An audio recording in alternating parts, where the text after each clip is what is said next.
67 में an ideal gas and a real gas have their volumes increased from V to 2V under isothermal conditions. ठीक है, temperature constant रखते हुए आप volume increase कर रहे हो आइडियल गैस का as well as real gas का। ठीक है, तो किसका इंक्रीज इन इंटरनर्जी ज़्यादा होगा, कम होगा, इक्वल होगा, वो पूछा गया। ठीक है ना। अब आइडियल गैस का डेल्टा यू तो ज़ीरो होगा, क्योंकि आइडियल गैस का इंटरनर्जी टेम्परेचर का फंक्शन होता है, और आइसोथर्मल में मतलब टेम्परेचर कांस्टेंट है, मतलब ज़ीरो। ठीक है ना, क्योंकि डेल्टा टी ज़ीरो है ना। अब रियल गैस का इंटरनल एनर्जी टेम्परेचर का फंक्शन, सिर्फ टेम्परेचर का फंक्शन नहीं होता है, बहुत सारे चीज़ों का फंक्शन होता है, टेम्परेचर, वॉल्यूम, प्रेशर, सबका फंक्शन होता है। ठीक है, और जो सिलेबस का पार्ट नहीं है। ठीक है, तो एग्जैक्टली वो फंक्शन तो हम लोग सिलेबस में पढ़ते ही नहीं। इनफैक्ट आप 12th के बाद भी 5 साल फिजिक्स पढ़ लो तब भी वाला फंक्शन नहीं पढ़ोगे। तो ये क्वेश्चन 1993 में आया था, उस समय तो हम लोग चैलेंज नहीं कर पाते होंगे जैसा अभी कर पाते, तो अभी ऐसा क्वेश्चन नहीं आएगा। ठीक है ना, ये मतलब एक तरीके से इररिस्पॉन्सिबल क्वेश्चन है। तो अगर इसको जितना 12th लेवल में पढ़े हैं या 11th-12th लेवल में पढ़ते हैं हम लोग, उस लॉजिक से उतना ही अंडरस्टैंडिंग से बनाने की कोशिश करें तो कुछ रीजनिंग देख के हम लोग आंसर में पहुंच सकते हैं। ठीक है ना। तो यहाँ पे मैं अज्यूम करूँगा कि जो रियल गैस हो रहा है, रियल गैस का टेम्परेचर बढ़ाने से मान लो काइनेटिक एनर्जी में कोई फ़र्क नहीं आ रहा है, वैसे स्पीड बढ़ता है, टेम्परेचर मतलब आपका टेम्परेचर कांस्टेंट है, क्या बोलते हैं, वॉल्यूम बढ़ा है ना, तो वॉल्यूम बढ़ाने से रियल गैस का स्पीड बढ़ता है। चलो, लेकिन उसको कांस्टेंट ही मान ले, तो रियल गैस के पास एनर्जी दो फॉर्म का होता है। ठीक है ना, काइनेटिक प्लस पोटेंशियल, है ना। आइडियल के पास क्या एनर्जी सिर्फ काइनेटिक एनर्जी होता है, पोटेंशियल उसका जीरो मानते हैं हम लोग। ठीक है ना, आइडियल गैस में इंटरमोलिकुलर इंटरेक्शन जीरो मानते हैं। ठीक है, तो काइनेटिक प्लस पोटेंशियल। ठीक है, तो आइसोथर्मल कंडीशन में अगर आप मान भी लो कि रियल गैस काइनेटिक एनर्जी में कोई फ़र्क नहीं आया, वैसे वो बढ़ता है, लेकिन अगर उसको मान भी लो वो भी कोई चेंज नहीं आया मान लो, तो पोटेंशियल एनर्जी में तो लेकिन फ़र्क आएगा। क्यों?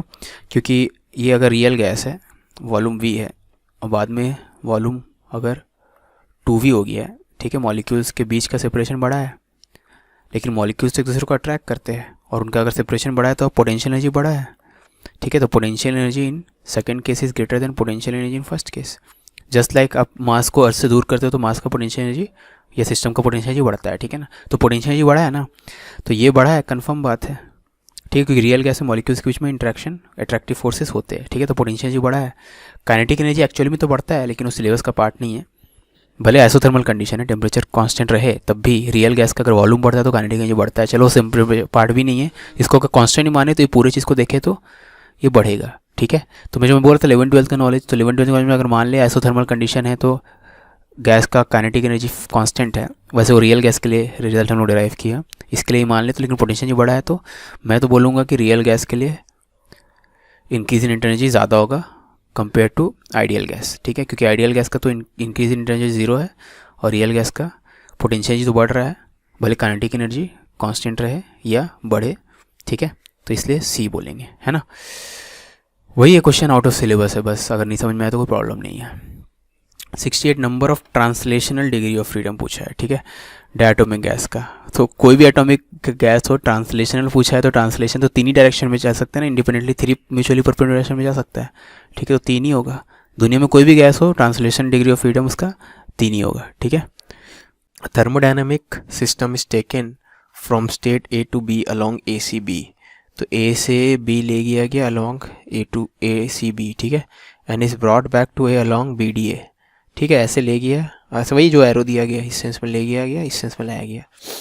The net work done during the complete cycle is given by. ठीक है, तो ये सब डॉटेड लाइन होना चाहिए था, तो इसको डॉटेड कर देते हैं। ठीक है, ठीक है, हम लोग को सिर्फ यहाँ से यहाँ जाना है, यहाँ से यहाँ है ना।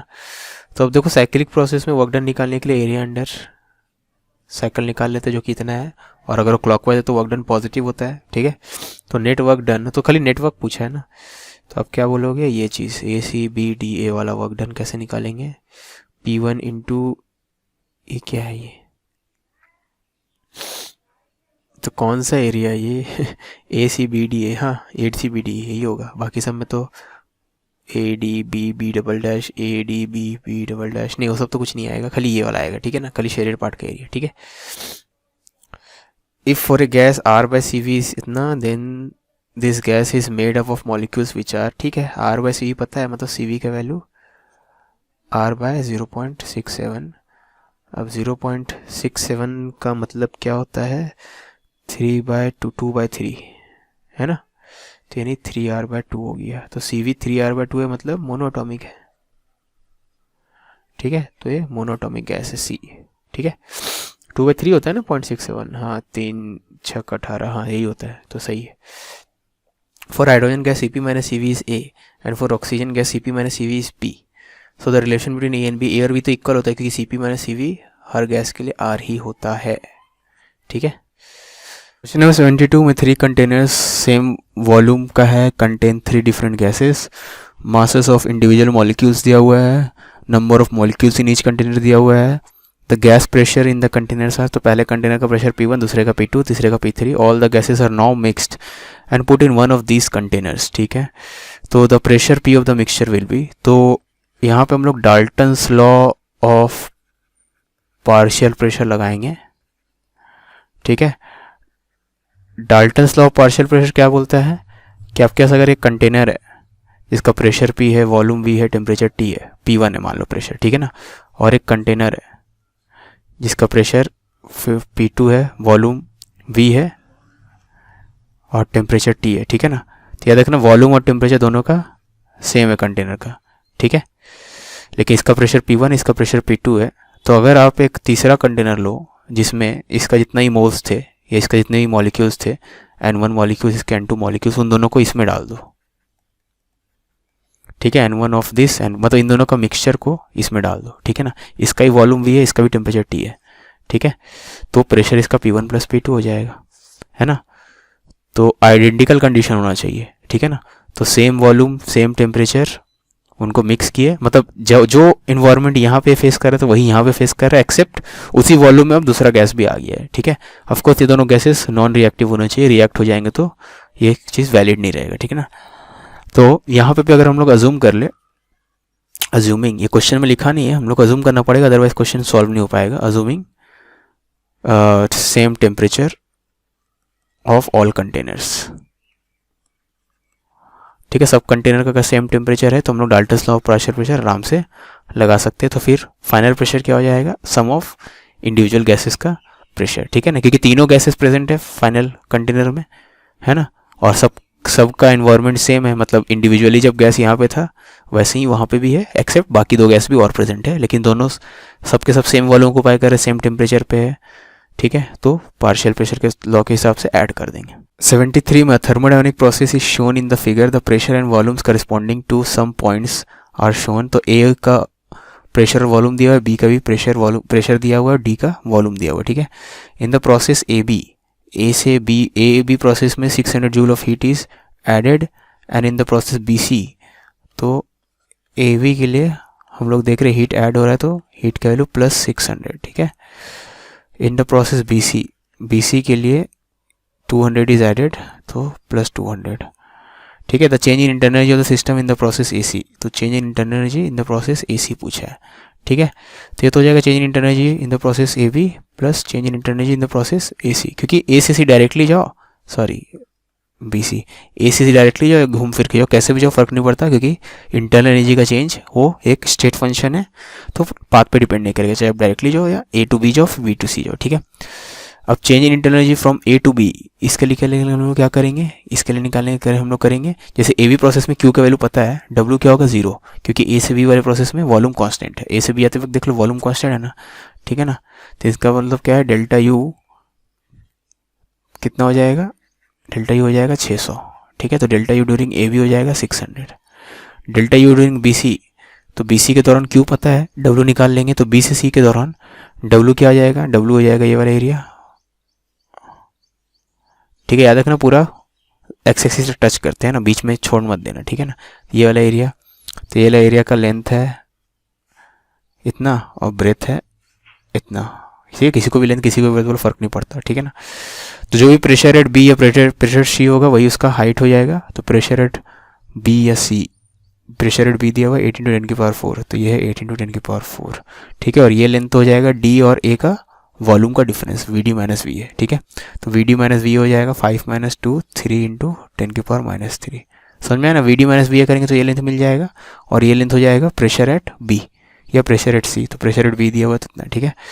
तो वर्क डन हो जाएगा simply 3 × 10⁻³ pressure into sorry change in volume into pressure. Pressure कितना है? इतना, वही, क्योंकि ये शेडेड पार्ट का एरिया निकालना है तो रेक्टेंगल का एरिया निकाल लो, ठीक है। तो ये 240 हो जाएगा, तो ये 240 है ना। तो ये 840 होना चाहिए। 840 तो है ही नहीं, ये नेगेटिव में आ रहा है क्या? बी से सी में वॉल्यूम बढ़ रहा है, पॉजिटिव वर्क आएगा। तो वर्क सॉरी, ठीक है, यहाँ पे मैं हड़बड़ा गया, ये नहीं लिखना चाहिए था, ठीक है। यहाँ तक अभी देखो, अभी तक तो समझ में आया, क्यू निकल गया, डब्ल्यू निकल गया, ठीक है ना। तो क्यू और डब्ल्यू पता है, तो डेल्टा यू कैसे निकालते हैं? डेल्टा यू निकालते हैं क्यू माइनस डब्ल्यू करके ना, ठीक है। वो नहीं किए थे हम, जैसे यहाँ किए थे, यहाँ नहीं किए। तो क्यू माइनस डब्ल्यू करेंगे तो 200 माइनस 240 -40 आएगा, ठीक है ना। तो delta U during B C कितना है? -40, तो ये 560 आना चाहिए, ठीक है। Option A. 74 में relation between pressure and energy of a gas is, तो सबसे पहली बात तो आइडियल गैस होना चाहिए। दूसरी बात, यहाँ पे चारों ऑप्शन इनकरेक्ट है, मैं बताता हूँ क्यों। और ये एनर्जी ट्रांसलेशनल काइनेटिक एनर्जी होना चाहिए, ठीक है। तो ट्रांसलेशनल काइनेटिक एनर्जी जो होता है वो कितना होता है? वो होता है आपका एन, वही ट्रांसलेशन काइनेटिक एनर्जी आपका कितना होता है? ये 3/2 nRT, ठीक है। किसी भी गैस के लिए, किसी भी आइडियल गैस के लिए ट्रांसलेशन काइनेटिक एनर्जी जितना होगा, है ना, क्योंकि ट्रांसलेशन से related degree of freedom, translation से एसोसिएटेड डिग्री ऑफ फ्रीडम 3 होगा, ठीक है। तो 3/2 nRT ये ट्रांसलेशन काइनेटिक एनर्जी, ठीक है। अब nRT के बदले PV लिख सकते हैं यूजिंग आइडियल गैस इक्वेशन, ठीक है। अब ट्रांसलेशन काइनेटिक एनर्जी को अगर E से डिनोट करें तो यहाँ से प्रेशर के वैल्यू 2/3 E/V आएगा, ठीक है। ये है एनर्जी पर यूनिट वॉल्यूम। तो एक्चुअल में रिलेशन ये होता है PV = 2/3 E, ठीक है ना। तो यहाँ पे कोई ऑप्शन मैच नहीं कर रहा है, तो हम लोग इसको मान कर देंगे अज्यूमिंग कि यहाँ V है, ठीक है, या मतलब Y/V है, ठीक है। या मान लेंगे ये एनर्जी पर यूनिट वॉल्यूम है, ठीक है। क्वेश्चन गलत है, अगर इस फॉर्म में क्वेश्चन आया तो क्वेश्चन गलत है, प्लेन गलत है। मैं बता रहा हूँ कि अगर एक ऑप्शन सेलेक्ट करना रहा एग्जाम में तब किसको करेंगे? तो इसको करेंगे, यहाँ पे V होना चाहिए था, ठीक है। लेकिन एनर्जी अगर एनर्जी पर यूनिट वॉल्यूम होता ये तब सही होता, लेकिन translation kinetic energy per unit volume लिखना चाहिए इसके, ठीक है। तो ये एनर्जी क्या लिए हम लोग? अज्यूम कर लिए translational kinetic energy per unit volume की बात हो रही है, तब जाके ये रिलेशन आएगा, अदरवाइज कोई भी सही नहीं है।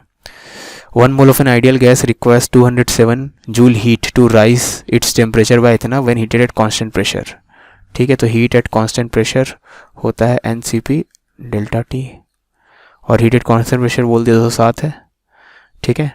डेल्टा T कितना है? 10 है ना, ये क्वेश्चन में दिया हुआ। If the same gas is heated at constant volume to raise the temperature by same amount, तो हीट रिक्वायर्ड क्या होगा? ठीक है, तो इजी क्वेश्चन है, लेकिन चलो मैं लिख ही देता हूँ। QV के लिए NCV डेल्टा T ये होगा, तो इन दोनों का रेशियो ले लो, 207/QV is equal to CP/CV। CP/CV क्या होता है? गामा होता है, तो QV हो जाएगा 207/गामा, ठीक है। और गामा दिया हुआ है ना गैस का, गामा तो दिया नहीं है गामा तो दिया ही नहीं है, तो बिना गामा कैसे करेंगे? मतलब मोनोटॉमिक या डायटोमिक बोलना चाहिए था, कहीं बोला नहीं है, ठीक है।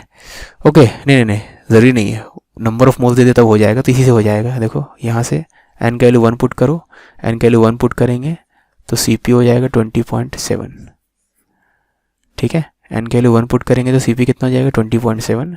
तो CP इतना है ना। CV तो हो जाएगा CP - R, ठीक है। CV हो जाएगा CP - R, है ना।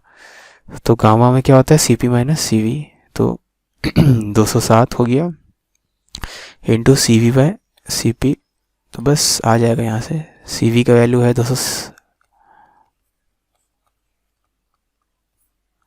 ठीक है। इसको कैलकुलेट करना होगा, आंसर आ जाएगा। तो 20.7 - R डिवाइडेड बाई 20.7, तो R का वैल्यू ऐसा यूनिट में 8.3 है, तो इसको लिखेंगे 8.3 सब्ट्रैक्ट करेंगे तो 12.3 है ना, 4 आएगा, ठीक है। तो ये 207 गया 124, option D. According to kinetic theory of gases is absolute zero. Absolute zero क्या हो जाएगा आपका? मॉलिक्यूलर मोशन स्टॉप्स, ठीक है। काइनेटिक एनर्जी जीरो हो जाता है ना। For a certain gas the ratio of specific heats is 1.5, तो फॉर दिस गैस CV का वैल्यू क्या होगा, CP का वैल्यू क्या होगा ये पूछा है। तो गामा आपका 1.5 है, मतलब 3/2 है। तो गामा 3/2 है, मतलब आपका CP में 3/2 है ना गामा। ओके, गामा 3/2 किसके लिए आता है, किसी के लिए भी नहीं आता है, क्योंकि हम लोग मोनोटॉमिक के लिए देखे 5/3 होता है और डायटोमिक के लिए 7, मतलब ये मिक्सचर ऑफ गैस होगा, ठीक है, जरूरी नहीं क्वेश्चन गलत है, गैसेस का मिक्सचर हो। तो गामा इतना है, तो हमें गामा पता है, तो CV कैसे निकालेंगे, ठीक है ना। तो CV क्या होता है, R डिवाइडेड बाय गामा -1, यही तो होता है CV। तो ये 3/2 -1 मतलब हाफ, ठीक है। तो CV का वैल्यू 2R होना चाहिए, ऑप्शन में नहीं है। CP क्या होता है, CV प्लस R, तो 3R होना चाहिए। तो CP का वैल्यू 3R, ऑप्शन बी सही है, ठीक है। Polyatomic gas with n degree of freedom has a mean energy पर मॉलिक्यूल गिवन बाय, ठीक है, एनर्जी पर मॉलिक्यूल, यानी एनर्जी पर मॉलिक्यूल, मतलब नंबर ऑफ मॉलिक्यूल से डिवाइड कर देंगे एनर्जी को, ठीक है ना। तो पॉलीएटॉमिक गैस है, n डिग्री ऑफ फ्रीडम है, तो आइडियल गैस मान लेते हैं n डिग्री ऑफ फ्रीडम है, तो इसका एनर्जी हो जाएगा आपका n/2, ठीक है। और ये सपोज, अब प्रॉब्लम यहाँ पे ये है कि n को मैं f बोल देता हूँ सपोज, ठीक है, या नंबर ऑफ मोल्स को मैं n0 से डिनोट करूँगा, ठीक है ना। तो आप ऐसे यूजुअली एनर्जी कैसे लिखते हो, मैं दिखाता हूँ आपको एनर्जी कैसे लिखते हो। आप एनर्जी लिखते हो 3/2 nRT, जैसे ट्रांसलेशन का एनर्जी के लिए 3/2 nRT, क्योंकि ट्रांसलेशन के लिए डिग्री ऑफ फ्रीडम 3 होता है, ठीक है ना। लेकिन यहाँ पे डिग्री ऑफ फ्रीडम कितना n है, तो n/2 nRT, ठीक है। अब ये है नंबर ऑफ मोल्स वाला, तो इसको nm लिख रहे हैं, नंबर ऑफ मोल्स, ठीक है, nm है ना। नंबर ऑफ मोल्स को या तो n0 से नोट करेंगे, ठीक है। ये n आपका डिग्री ऑफ फ्रीडम है, ठीक है। ओके, तो आपसे क्या पूछा, एनर्जी पर मॉलिक्यूल, ठीक है। तो यहाँ ये n/2 को तो ऐसे ही रहने, तो नंबर ऑफ मोल्स को क्या लिख सकते हैं, नंबर ऑफ मोल्स लिख सकते हैं हम लोग total number of molecules divided by Avogadro number, ठीक है ना। तो आपको एनर्जी पर मॉलिक्यूल निकालना है, तो ये हो जाएगा nRT/2Na, ठीक है। ये आपका डिग्री ऑफ फ्रीडम वाला है ना, ये energy by number of molecules, तो एनर्जी पर यूनिट मॉलिक्यूल इतना हो गया, ठीक है, पर मॉलिक्यूल इतना हो गया। ओके, तो अभी भी ऑप्शन मैच नहीं कर रहा है, तो KR/Na को K बोलते हैं, तो NKT/2 है ये, NKT/2 ऑप्शन सी, ठीक है। 29 में eight constant volume temperature increased, तो किसी आइडियल गैस मान लेते हैं, आइडियल गैस का कांस्टेंट वॉल्यूम पर टेम्परेचर को बढ़ाया गया है, तो PV = nRT से हम लोग देख सकते हैं, अगर आप टेम्परेचर बढ़ाओगे, या PV = nRT से क्या देखना है, सॉरी, अगर आप टेम्परेचर बढ़ाओगे तो आपको पता है स्पीड बढ़ेगा, ठीक है। और स्पीड बढ़ेगा तो क्योंकि स्पीड बढ़ रहा है एंड वॉल्यूम इज कांस्टेंट, तो सेम स्पेस में ज़्यादा फास्ट मूव करने वाले मॉलिक्यूल्स को अगर रख देंगे तो उनका फ्रीक्वेंसी ऑफ कोलिजन बढ़ेगा, तो frequency of collision must increase, ठीक है। सेम स्पेस में ज़्यादा फास्ट मूव करने वाले मॉलिक्यूल्स का ग्रुप को अगर रख देंगे, जैसे यहाँ पे मॉलिक्यूल्स कम स्पीड से चल रहे हैं, ठीक है, और सेम स्पेस में अगर मॉलिक्यूल्स ज़्यादा स्पीड से चल रहे हैं तो उनका कोलिजन फ्रीक्वेंसी बढ़ जाएगा, ठीक है। तो collision, number of collision per unit time, collision frequency मतलब number of collision per unit time वो बढ़ जाएगा, ठीक है। Number 80, 2 containers A and B partly filled with water and closed, तो A और B 2 कंटेनर दोनों को पानी से भर दिए है, मतलब पार्टली, पूरा नहीं भरे, ये A है मान लो इतना भरे है और ये B है, ठीक है। तो A और B को कुछ कुछ पानी से भर दिए मान लो, है ना। तो volume of A is twice of that of B, तो A का वॉल्यूम B से डबल है, तो इसका वॉल्यूम बड़ा मान लो, and it contains half the amount of water, A में वाटर इससे हाफ है। If both are at the same temperature, अगर टेम्परेचर सेम है दोनों का, तो वेपर प्रेशर का रेशियो क्या होगा, वेपर प्रेशर का जो रेशियो होता है, यहाँ पे जो वेपर होगा उसका प्रेशर का जो रेशियो होगा वो टेम्परेचर का फंक्शन होता है, और क्योंकि टेम्परेचर सेम है दोनों का, तो दोनों का वेपर प्रेशर का रेशियो क्या होगा, 1:1। 81, first law of thermodynamics is consequence of conservation of, तो फर्स्ट लॉ ऑफ थर्मोडायनामिक्स तो खाली एनर्जी कंजर्वेशन का रीस्टेटमेंट है, ठीक है। तो एनर्जी कंजर्व होता है, याद रखना, हीट वर्क ये सब कंजर्व नहीं होता है, एनर्जी ही कंजर्व होता है, ठीक है। नंबर 82 में at what temperature will the RMS speed be just sufficient for escaping from earth surface, ठीक है। तो अर्थ सरफेस से escape करने के लिए escape वेलोसिटी जो होता है वह पता है 11.2 किलोमीटर पर सेकेंड होता है, ठीक है ना, यानी इतना मीटर पर सेकेंड, ठीक है। तो आपका RMS स्पीड अगर इसके वेलोसिटी के बराबर हो जाए तब निकल जाएगा, उससे ज़्यादा हो जाए तब भी निकल जाएगा, लेकिन जस्ट सफिशिएंट बोला है मतलब सिर्फ बराबर करेंगे, ज़्यादा करने की ज़रूरत नहीं, ठीक है। अब आरएमएस स्पीड जो होता है वो होता है 3RT/m का स्क्वायर रूट, ठीक है। तो यहाँ से टेम्परेचर की वैल्यू 11,200 का स्क्वायर इंटू m0/3R, ठीक है। अब मोलर मास को हम लोग लिख सकते हैं, मोलर मास होता है Avogadro number into mass of one molecule, ठीक है। और मोलर मास बाय आर है, तो आर भी है यहाँ पे। अब आर बाय एन ए को हम लोग के भी लिखते हैं, है ना। एवोगाड्रो नंबर मतलब R divided by N A, universal gas constant को एन ए से डिवाइड करते तो के भी मिलता है, ठीक है। तो m0/r का बदले m/kb, ठीक है। तो ये हम लोग लिखेंगे m/kb डिवाइडेड बाय 3, ठीक है। मास ऑफ मॉलिक्यूल दिया हुआ है ऑक्सीजन का 2.76, तो ये 2.76 इंटू 10⁻⁻26 है, और के भी दिया हुआ है 1.38 10⁻⁻23, ठीक है। तो इसको भूल जाओ, ये आ गया, है ना। अब इसको जस्ट कैलकुलेट करना है, तो ये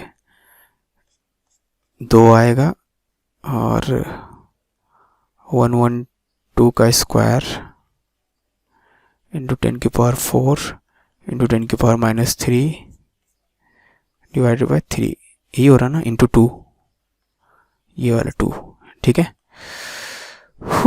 अभी भी ये 10 बचा है, तो 112 का स्क्वायर इंटू 10 इंटू 20/3, तो ऑप्शन देखते हैं। अब दूर दूर रहा तो 2.5 1.25 और इतना, ठीक है। तो इसको कैलकुलेट करना पड़ेगा हमें, तो 112 का स्क्वायर इंटू 2/3, ठीक है। तो 112 का स्क्वायर आपका हो जाएगा 2 दूनी 4 22 112 112 4 4 5 2 1, ठीक है, इंटू 2/3। तो इंटू 2 करेंगे तो 8 8 0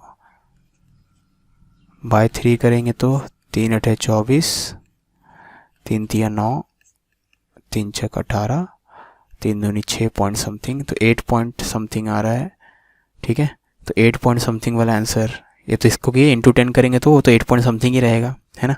तो 8 पॉइंट समथिंग वाला आंसर देख लो ना, यहाँ से इससे मैच करा तो ऑप्शन 4, ठीक है। क्वेश्चन नंबर 83, ये भी 2018 का क्वेश्चन है। The efficiency of an ideal heat engine working between freezing point and boiling point, ठीक है। तो फ्रीजिंग पॉइंट मतलब 0 डिग्री सेल्सियस मतलब 273, और बॉइलिंग पॉइंट मतलब 100 डिग्री सेल्सियस मतलब 373, ठीक है। तो इसका एफिशिएंसी पूछा है 1 - lower temperature divided by higher temperature, ठीक है। तो ये हो जाएगा 100/373, परसेंटेज में पूछा है तो इंटू 100% कर देंगे, है ना। तो कितना हो जाएगा, 1 0 बोरो कर लो इंटू 10%, ठीक है। तो 2 पॉइंट समथिंग आएगा, ओके। 2 पॉइंट समथिंग में भी 2 है, तो लेकिन ऑफकोर्स ये एग्जैक्टली 20 तो नहीं आएगा, क्योंकि 700 के आसपास नहीं है, तो 26.8 आना चाहिए, ठीक है। कैलकुलेट करके देख लेना, एग्जैक्टली वही आना चाहिए। अब ये भी 2018 का क्वेश्चन है। क्वेश्चन नंबर कितना हो गया ये, 84। The volume of a monatomic gas varies with temperature as shown in figure. Ratio of work done by gas to heat absorbed by it when it undergoes a change from state A to state B is, तो A से B जा रहा है, याद रखना ये volume temperature gas volume temperature का graph straight line है पासिंग थ्रू ओरिजिन, ठीक है ना। यानी प्रेशर कांस्टेंट होगा, वॉल्यूम प्रोपोर्शनल टू टेम्परेचर है, मतलब जब भी straight and passing through origin मतलब प्रोपोर्शनल हो गया, ठीक है। तो वॉल्यूम प्रोपोर्शनल टू टेम्परेचर है, मतलब प्रेशर क्या होगा, कांस्टेंट होगा। ये मत सोचना कि प्रोपोर्शनल मतलब एक बढ़ाने से दूसरा बढ़ रहा है, वो ज़रूरी नहीं होता। प्रोपोर्शनल मतलब होता है straight line passing through origin, ठीक है। किसी किसी केस में एक को बढ़ाने से दूसरा ही बढ़ता है ना। तो प्रेशर कांस्टेंट होना चाहिए, ठीक है, ओके। तो ये तो स्ट्रेट लाइन है। आपसे क्या पूछा गया है, ratio of work done by gas to heat absorbed by it, तो W/Q का वैल्यू पूछा है, ठीक है। वर्क क्या होता है आइसोबारिक प्रोसेस में P डेल्टा V, और हीट एट कांस्टेंट प्रेशर है, ये वर्क एट कांस्टेंट प्रेशर है, ठीक है ना, क्योंकि इस प्रोसेस के दौरान AC भी ज़्यादा प्रेशर कांस्टेंट है ना, ठीक है ना। और heat at constant pressure NCP delta T, ठीक है, यही होगा ना। तो P डेल्टा V हो गया। मोनोटॉमिक गैस है तो CP हो जाएगा 5/2R। ठीक है, आपको पता है कि PV इक्वल टू NRT होता है। दोनों तरफ अगर डेल्टा टी ले, P तो कांस्टेंट है तो खाली डेल्टा V में, मतलब V में खाली डेल्टा आएगा, वैसे वहाँ पे N कांस्टेंट डेल्टा टी, तो NR डेल्टा टी का लिए P डेल्टा V लिख सकते हैं। ठीक है, तो P डेल्टा V का लिए NR डेल्टा टी लिख दिए, यहाँ 5/2 NR डेल्टा टी, तो 2/5। ठीक है, मतलब 40%। चलो परसेंटेज में नहीं दिया है, इसी में दिया है। ओके, कितना नंबर क्वेश्चन था ये? 84। क्वेश्चन नंबर 85 2019 का है ये। क्वेश्चन नंबर 85 ये नीट 2019 का है। In which of the following process heat is neither absorb nor release. तो हीट से आइसोलेटेड किस प्रोसेस में रहता है? एडियाबैटिक। ठीक है, 86 क्वेश्चन ये भी 2019 का है। तो increase in temperature of a gas filled in container will lead to. तो टेम्परेचर बढ़ाएंगे तो मास तो बढ़ेगा नहीं। ठीक है, काइनेटिक एनर्जी बढ़ेगा, है ना, क्योंकि kinetic energy proportional to temperature होता है। ठीक है, तो टेम्परेचर बढ़ाने से आपका काइनेटिक एनर्जी बढ़ेगा। बाकी किसी के बारे में कुछ बोल नहीं सकते, किसी के केस में प्रेशर डिक्रीज भी हो सकता है, किसी के केस में इंक्रीज भी हो सकता है। ठीक है, जैसे अगर वॉल्यूम बढ़ा दिए हम लोग, टेम्परेचर बढ़ाते हुए वॉल्यूम और ज़्यादा बढ़ा दिए तो प्रेशर घट जाएगा। ठीक है, ये भी 2019 का क्वेश्चन है। ये कितना हो जाएगा? 86 हो गया था तो 87। तो 87 में विच of the following process heat is neither absorbed. ये तो कर चुके हैं ना, ये तो एडियाबैटिक है। ठीक है, ये रिपीट हो गया, हाँ रिपीट हुआ है। ठीक है, तो लेक्चर यहाँ पे ख़त्म करते हैं। जो भी डाउट होगा कमेंट में पूछ लेना, इसको यहाँ से मैं डिलीट कर देता हूँ। ठीक है, चलो मिलते हैं नेक्स्ट लेक्चर में। Until then bye.